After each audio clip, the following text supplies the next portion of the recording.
Welcome back to the channel. Today we're diving into the life and career of one of the most influential guitarists of all time, the one and only Jeff Beck. So grab your guitars and let's rock and roll. But before we get started, don't forget to hit that subscribe button and ring the notification bell so you don't miss out on stories like this one. Jeff Beck is a name that resonates with every guitar enthusiast, and for good reason. His virtuosity, innovation, and sheer musicality have made him a legend. Jeffrey Arnold Beck was born on June 24, 1944 in Wallington, Surrey, now London, and is considered one of the most influential guitarists of all time. Beck cited Les Paul as the first guitar player who impressed him. Beck said he first heard an electric guitar when he was 6 years old, and he heard Paul playing How High the Moon on the radio. He asked his mother what it was. After she replied it was an electric guitar, he said, "That's for me." Beck stated, "I was interested in the electric guitar even before I knew the difference between electric and acoustic. The electric guitar seemed to be a totally fascinating plank of wood with knobs and switches on it. I just had to have one." Cliff Gallup, B.B. King, Chet Atkins, Lonnie Mack, and Steve Cropper were early influences. As a teenager, Beck learned to play on a borrowed guitar and made several attempts to build his own instrument. Beck's sister, Annetta, introduced him to Jimmy Page when both were just teenagers. In 1963, he joined the Tridents. They were really my scene because they were playing flat-out R&B. We supercharged it all up and made it really rocky. I got off on that, even though it was only 12-bar blues.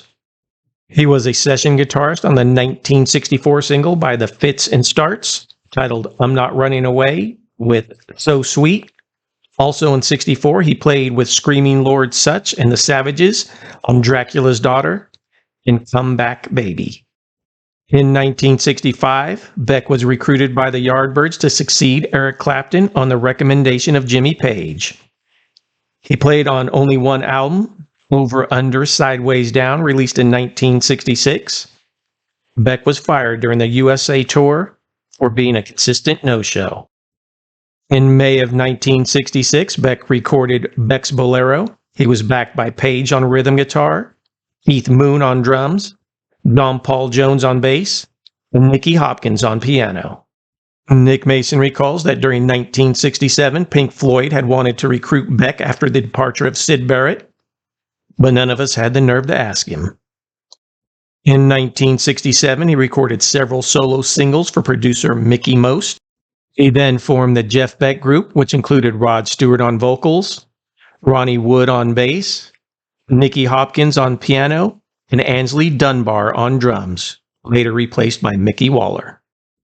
The group produced 2 albums for Epic Records, Truth in August of '68, and Beck Ola in July of 1969. In 1969, following the death of Brian Jones, Beck was approached about joining the Rolling Stones. In September of 1969, he teamed with Vanilla Fudge bassist Tim Bogert and drummer Carmen Appice. But when Beck fractured his skull in a car accident, the plan was postponed, during which time Bogert and Appice formed Cactus. In 1970, after Beck regained his health, he set about forming a band with drummer Cozy Powell. Beck, Powell, and producer Mickey Most flew to the United States and recorded several tracks at Motown's famed Studio A with the Funk Brothers.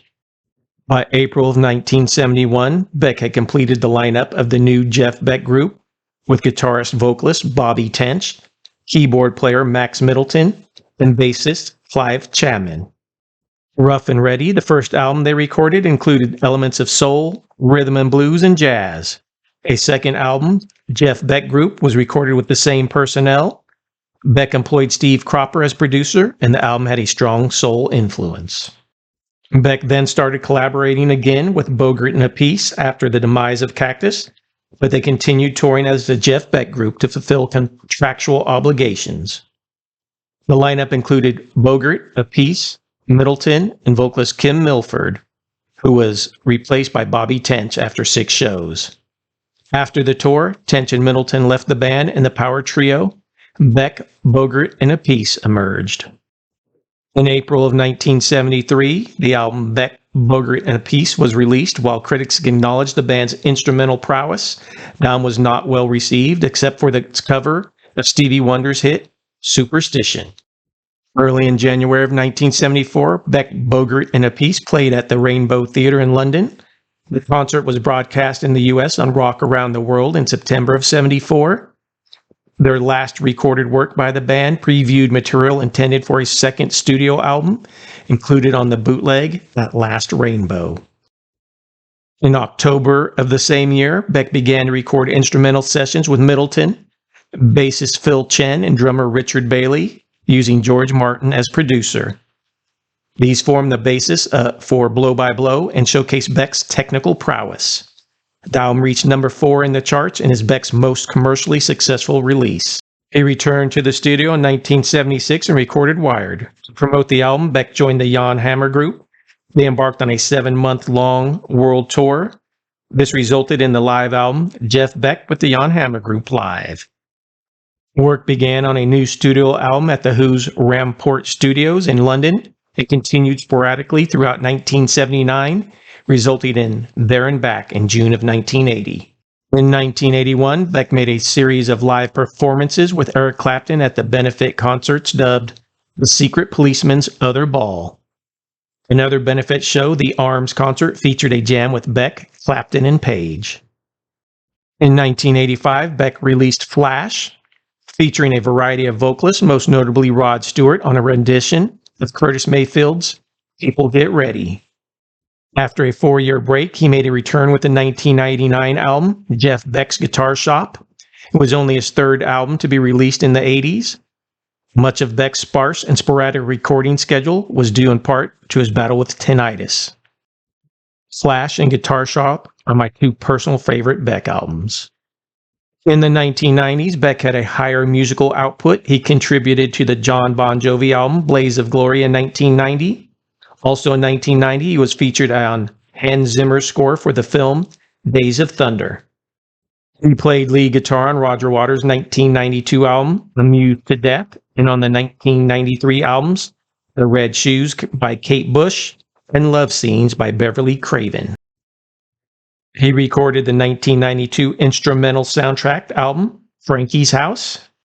He recorded Crazy Legs in 1993, a tribute album to Gene Vincent and the Blue Caps. He accompanied Paul Rodgers of Bad Company on the album Muddy Water Blues, a tribute to Muddy Waters, in 1993. Beck's next release was in 1999, his foray into guitar-based electronica with guitarist Jennifer Batten, titled Who Else? Beck continued to work with Batten through the tour of You Had It Coming in 2001. In 2007, he accompanied Kelly Clarkson during American Idol Gives Back. He played Clapton's Crossroads Festival that same year with Vinnie Colaiuta, Jason Rebello, and bassist Tal Wickenfield. Beck announced a world tour in early 2009 and remained faithful to that same lineup of musicians. Beck's album, Emotion and Commotion, was released in April 2010. Joss Stone and Imelda May provided some of the guest vocals. Beck's 2010 tour band featured Narada Michael Walden on drums, Rhonda Smith on bass, and Jason Rebello on keyboards. He released a live album titled Live and Exclusive from the Grammy Museum in 2010. Check out the 2012 Kennedy Center Honors performance with Beth Hart of I'd Rather Go Blind. In 2013, it was announced that he would be performing on Beach Boy founder Brian Wilson's solo album.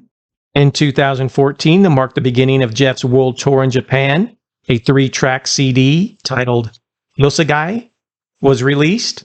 The full album, Loud Inhaler, was not released until 2016. On April 16th, 2020, Beck released a new single, a collaboration with Johnny Depp on John Lennon's song, Isolation, explaining that this was a first record release from an ongoing musical collaboration between the two. Beck and Depp's next single from their collaborative album, 18, titled This Is a Song for Miss Hedy Lamarr, released on June 10th, 2022. Beck is featured on 2 tracks from Ozzy Osbourne's album, Patient Number 9, which was released on June 24th of 2022. Beck has earned wide critical praise and received the Grammy Award for Best Rock Instrumental 6 times. Beck was inducted into the Rock and Roll Hall of Fame twice, first as a member of the Yardbirds in 1992, and secondly as a solo artist in 2009. Beck stopped the regular use of a guitar pick in the 1980s. He produced a wide variety of sounds by using his thumb to pluck the guitar strings, his ring finger on the volume knob, and his little finger on the vibrato arm of his Fender Stratocaster. By plucking a string and then fading in the sound with the volume knob, he created a unique sound that can resemble a human voice. Eric Clapton once said, with Jeff, it's all in his hands. Although known primarily for playing Stratocasters, Beck occasionally played Telecasters and Gibson Les Paul models as well. His amplifiers were primarily Fender and Marshall. He also played through a Pro Company Rat distortion pedal. Beck died from a bacterial meningitis infection January 10th, 2023 at the age of 78. Within minutes of his death announcement, musicians and friends began paying tribute, including Jimmy Page, Mick Jagger, and Ronnie Wood. In the end, Jeff Beck is not just a guitar hero, he is a legend. If you are a fan of rock, blues, or simply appreciate incredible musicianship, you owe it to yourself to dive into his vast catalog of music. That's a wrap for today's video, folks. Don't forget to hit that like button, subscribe, and share this video with fellow guitar enthusiasts. Keep on rocking, and we'll see you next time.